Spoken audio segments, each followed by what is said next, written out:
Welcome back to the Get Mellow podcast. I'm Megan and I'm a full-time life coach helping people break out of negative cycles and build a life that actually feels good for them.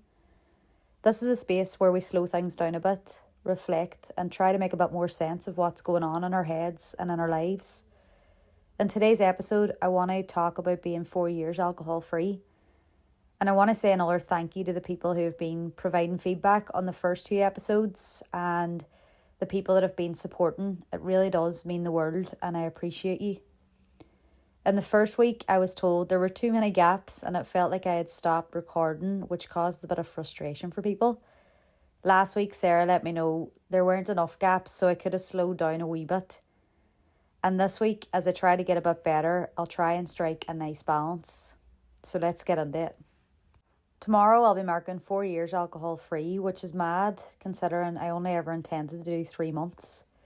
It feels like the right time to tell my whole story around drinking in a way that I haven't before. It makes sense to go right back to the beginning. I first started drinking when I was 15. I remember being in my friend's house and it was a big deal for me because I was one of the last out of my group to start drinking. I think I was one of the last because of my love for football. At that time in my life, I was very confused about my sexuality. I liked girls, but I didn't want to. Back then, I wanted to feel quote-unquote normal, and being gay just didn't feel normal to me. I was in a relationship that was a secret, so that added another layer of pressure in my wee 15-year-old brain. It was too much for someone at that age to work through, especially when you feel so alone in it. Adding alcohol to the mix, sure, what could go wrong? Drinking was great, the crack was always good and it felt like a rite of passage. I'm sure we've all felt pressure to drink even when we may not want to or might not even like the taste. But we did it anyway because the crack was always good. I think there was an element of escape with my drinking, with all that was going on in my head from the get-go. I drank to get full every time. My first experience was no different, 0 to 100. And I didn't understand the word moderation. Like most Irish families, drinking felt like the normal, and it was definitely the normal for mine. I grew up around it, but like I say, don't most of us? I'm not sure what alcohol gave me that I thought I needed early on. It was something I started and continued. It definitely made it easy to fit in, and it was how we all socialised through school. 18ths, formals, house parties. It was the glue that connected you to your friends. Well, that's how it felt anyway. I would get serious FOMO if I missed anything, and so I rarely did. For me, alcohol came along and football left. I played since I was 6 and I absolutely loved it. Like a lot of people, you get to a crossroads at that age and it's either alcohol or the thing that you've loved from such a young age. I don't regret choosing alcohol because that was how things were supposed to be, taking me to where I am now. But looking back, there was definitely signs that drinking might become unhealthy. I can see that now, but sure, wasn't it all hilarious at the time? Blacking out, throwing up, almost always being the drunkest, losing your phone, losing your friends. It was all a laugh. It was all the usual crack. Drinking made me feel amazing, and the hangovers were non-existent when you were so young. So getting up and going again was handy. It gave me confidence and it allowed me to escape the struggles in my mind about sexuality and a toxic relationship. It took all of that away and made everything feel okay, until the nights when I would see red from jealousy or insecurity and turn into a completely different person. As I moved into my teens, it was just part of who I was. I moved to Glasgow at 18 for university and there was never a moment when I could have thought about not drinking. When you're always drinking, it doesn't seem like there's anything outside of it. So university felt like that too. Drinking to meet people, drinking so much that you miss your class the next day. And I think, like most people at that age, it was just how it was and it was just what we all did. Shortly after moving to Glasgow, drugs entered my life and I used to be like a Wayne with a packet of sweets, always wanting more.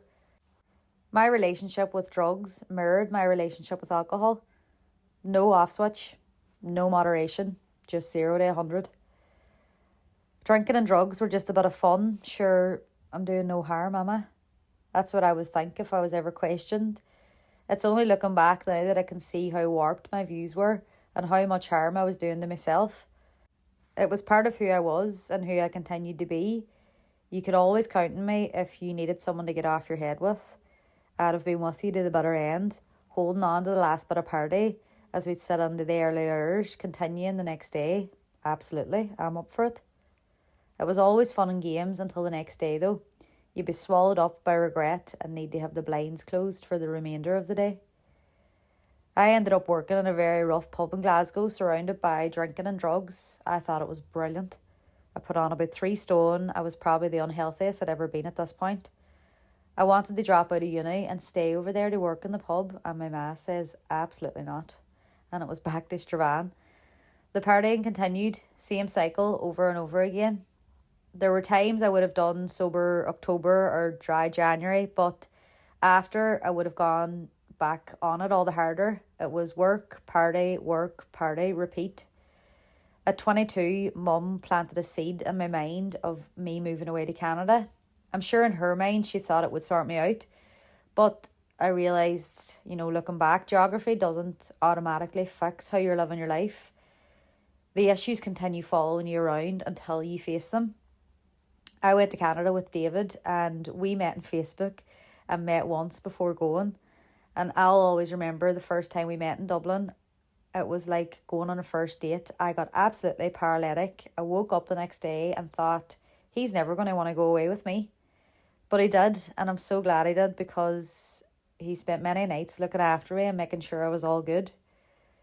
The way I drank and took drugs was the same in Canada, 0 to 100. I don't remember a time when I ever just had a few. It just wasn't something I did. We arrived in Canada in the middle of May and I met Sarah in the June, and then we started seeing each other in the July, and there was lots of partying in Vancouver, but any big fights that we would have had would have involved me being drunk, as it just turned me into a different person time and time again. There was such a fine line, and it got to the stage where Sarah could actually tell when I crossed that fine line by the way I was going on. And it made her think, oh fuck, what's coming next? From 2019 to 2021, drinking and partying was just the way I continued to live. And don't get me wrong, there were some great times, but again, it was just the next day, blinds closed, not wanting to step outside, and always taking days to recover. In the summer of 2021, we lived in a van for 7 weeks, which ended up being mostly alcohol free because of all the driving I was doing. I remember that giving me a glimpse of another way to exist. And then it was off to do a ski season in the winter of 2021, and the intention to not drink was there before going. Like, I didn't want to fall into the party even when it was going to be all around me. So it was a good intention to have going there, but I absolutely fell into the party, which I'm also fine with because, again, the crack was had until New Year's Eve 2021, and it made me wake up and think, this is now feeling more scary than good crack. I've told this story before, so if you've heard this part, feel free to skip on, but for the person that hasn't heard it, I want to share it again. I was working on New Year's Eve and everyone else was drinking, so when we finished, I felt the need to catch up with everyone else. I never needed another reason to drink faster, but I did it anyway, and I got above everyone else's levels very fast. I blacked out at this stage, but what was relayed to me the next day was that when we went to a house party, I turned into angry, jealous, insecure, and I stepped over that fine line. I fell out with Sarah, accusing her of something that was completely made up in my mind. She left and I followed, but because I was so off my face, I walked a completely different direction. It was minus 18 degrees and I decided it was a good idea to lie down in the snow and start lighting a cigarette. Thankfully, my friend saw us arguing and she had followed me out. She helped me up, got me home, and the next day I woke with that feeling I've had so many times. I hadn't opened my eyes, but I knew something had happened. I needed to ask Sarah what happened and apologise in the next breath. It's the most sickening feeling ever, and I'm very happy to say that it's the last time I had that feeling. Sarah asked me a question that changed absolutely everything. Am I going to have to call home someday and tell your mum something's happened to you? That was it. It was a scary thought to have because in that moment I started thinking about all of the close calls that I've had up until that point when I was under the influence. I thought about all the moments where I'd said to myself the next day, I'm very lucky that didn't go a different way. At that stage, I was sick of making her feel on edge when she saw me go over the fine line and wonder what fight we would have now. What scared me most at that time was the answer to that question being, you might need to call my mum someday and tell her something's happened to me if I continue going the way I'm going. So I did dry January in 2022 after this happened. When the ski season ended and we moved to the Rockies for the summer season, I decided to take a break. So I think at the beginning I said 1 month and then that turned into a 3-month break. The decision came the day after my 25th birthday on April 16th. And at the time, 1 month would have felt hard, but 3 months would have felt like a mountain to climb. No one would have thought I'd do it, and I probably didn't fully believe it myself, but at the same time, something felt different. Something had changed within me. It was like the fear of staying the same was greater than the fear of changing. And when I decided, it did feel tough, but I just knew I needed a detox anyway. I was feeling excited for a new start in the Rockies during the summer season. And as I look back on my journal from that time, I had said that I was looking forward to being a bit more outdoorsy as it's when I'm happiest. I did also though feel a bit odd not going out. But again, I wrote in my journal and says I need to remember that it's what I want to do. I did tell people from the start that I wanted to step away from it for a while, but I never obviously intended it for it to be like 4 years later. I hoped that being without alcohol would just allow me to get back to some healthier habits that I'd neglected for so long. Not even a month after we arrived in the Rockies, we got bad news about Sarah's granny, so it was home time. We packed up everything and we came back. Her granny passed away, and then 3 weeks later, my granny passed away too.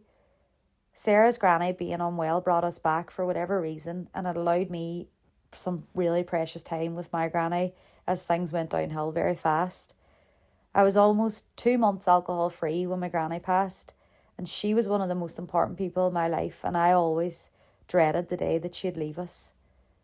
It was so tough, but looking back, being without drink helped so much. I was able to handle my emotions in a healthier way through journaling, meditation and exercise. It allowed me to feel it all without numbing it. It allowed me to work on accepting that she wasn't here anymore. And I do always wonder if we didn't end up coming back, would I have been able to stay alcohol free over the summer season? It would have been very hard because I had just spent months partying with the group of people that I was living with. Being without drink has forced me to relearn so much who I am without it being the main one. How do I enjoy spending my time?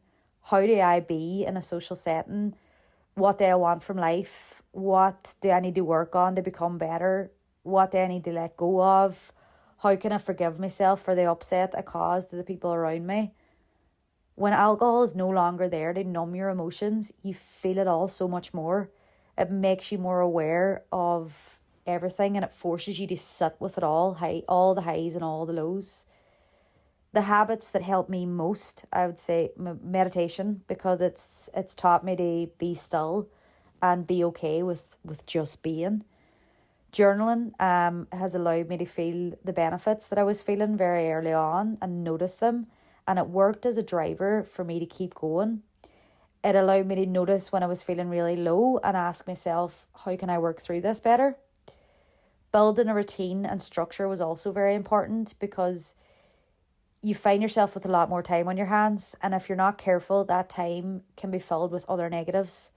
So finding things that lift you up is really important. Like for me, it was cold dips, reading, studying, hikes. When I got to the 3-month mark, I decided to push myself and try 1 year. And I really thought at that time, fuck, we're really doing this, like.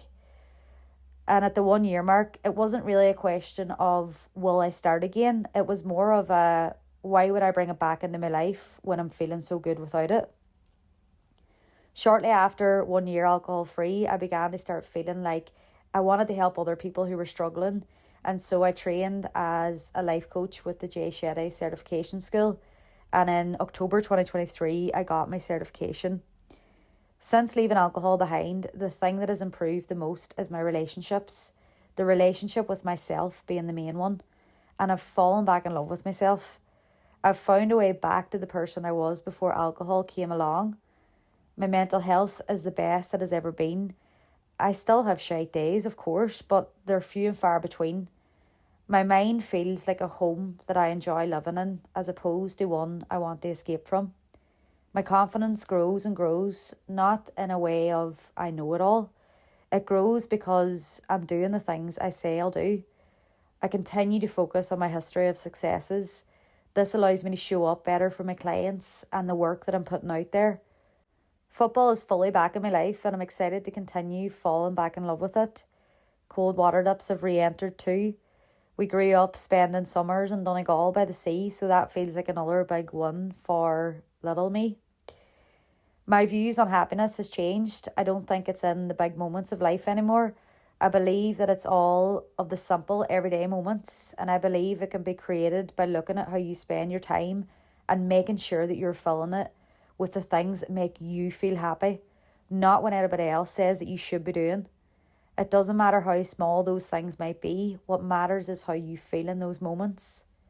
And in the last 4 years, I've removed alcohol, fallen back in love with myself, trained as a coach, worked full time whilst doing coaching on the side, got engaged, travelled, got a puppy, launched myself into my coaching business, and now I'm doing this podcast, which I know for a fact that this is not how my story would have looked with alcohol still involved.